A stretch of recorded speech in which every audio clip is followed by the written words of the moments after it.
अस्सलाम वालेकुम, hi everyone. तो आज से हम वर्डप्रेस को सीखेंगे। तो ये मेरा लेक्चर नंबर 1 है। इसके अंदर मैं आपको बताऊंगा कि वर्डप्रेस क्या है और इसको किस लिए इस्तेमाल किया जाता है।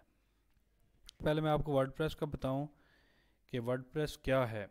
वर्डप्रेस एक CMS है, यानी कि कंटेंट मैनेजमेंट सिस्टम, जिसके अंदर आप अपनी वेबसाइट को बड़ी आसानी के साथ मैनेज कर सकते हैं। कंटेंट मैनेजमेंट सिस्टम जिसके अंदर अपनी पिक्चर्स, वीडियोस, ऑडियोज़ और टेक्स्ट फाइल को इस्तेमाल करके एक प्यारी सी वेबसाइट बना सकते हैं। इसकी मदद से आप अपनी वेबसाइट को फ्रंट एंड से बना सकते हैं।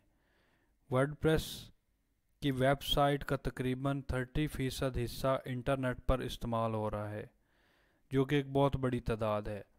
इसके अलावा और भी काफ़ी कंटेंट मैनेजमेंट सिस्टम हैं, जुमला और इस तरह के काफ़ी हैं।